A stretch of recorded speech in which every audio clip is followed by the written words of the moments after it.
Macon and Bullitt County, you're still seeing a lot of lightning and thunderstorms. Pike is starting to clear and look a little bit better. But right around Columbus, right now, we're seeing some issues over here. We got to watch for a broad spin up right around here. So let's just get down around the Columbus, Georgia area, and let's just see some of this broad rotation that was coming into this area. Let's get a little bit better scan on here. We'll get one here in a second. And there we go. I think it's right about here. Is what Brian was looking at. This is right around the Brookyard area. So we've been watching this. This is that same area around Casita in South Columbus. There could be some strong winds here, guys, with some potential damage, as we're saying. So this is probably the next area that we'll keep watching. It still looks like there's some broad rotation in this area. There it is. It's coming in here. So we'll see if that tightens up at all. So again, right along that line, Kaylee, anything behind this line. So Crawford, Smith Station, back up in the West Point Valley, all of Chambers County. Smith Station, you're good. So Lee County, you're looking good right now. If you're Crawford westward, you're good. Not saying you still got thunderstorm activity, but right in the western portion of Lee County, the Panhandle, back into Macon County, including Tuskegee, Hurtsboro, we're good. Union Springs, those areas are good. But anywhere on this line is what we're still looking at the potential threat of seeing some more areas that could be a little bit more problematic. In fact, right now what I'm going to do is let me just get out of this radar. I got to get to another site here. Let's get out of Fort Rucker, Robins Air Force Base, Maxwell. We got Birmingham, we got Peachtree City, and we could probably go Maxwell here. Let me go back over here because it's going towards radar. So let's go to Maxwell, coming out of Macon County here. And you can see, so if you get over down here, you can see a little bit farther south. You're going to be watching this just to the south here. Okay, a lot of trees. Yeah, Omaha, right down in that area. Yeah, right in Barber. Yeah, I'm looking further south here. Right there. Yeah, I'm looking at that. Okay, so that's the area we want to start watching. Coffee and Dale.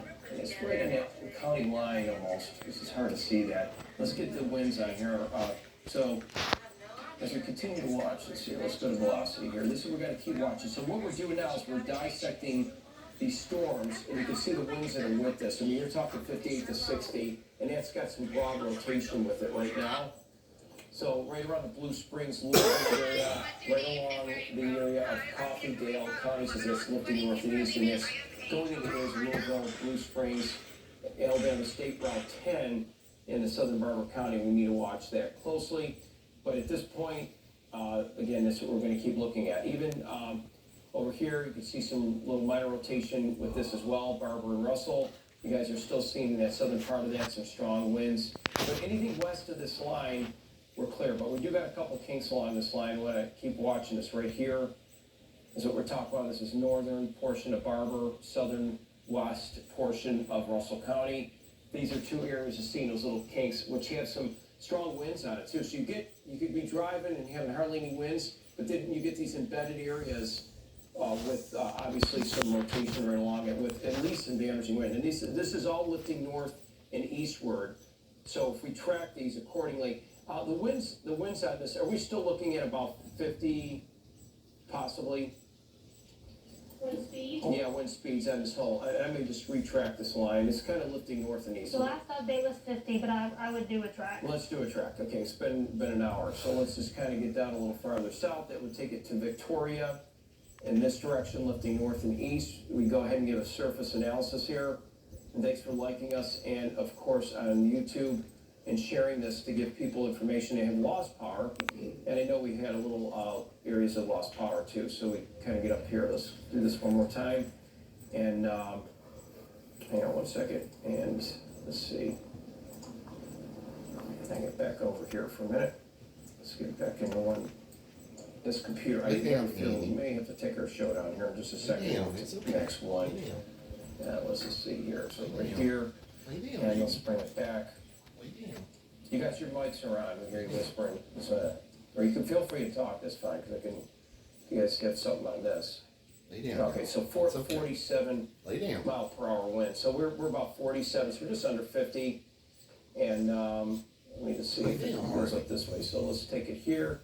50 miles an hour. And we'll go back into our squall line. because we are looking at one big line of wind. So we'll take it up to that point here and lift it up. So we'll take the southern part coming out of Dale and Coffee, we'll take it all the way through here. The same line is just going to be rotating along the whole squall line.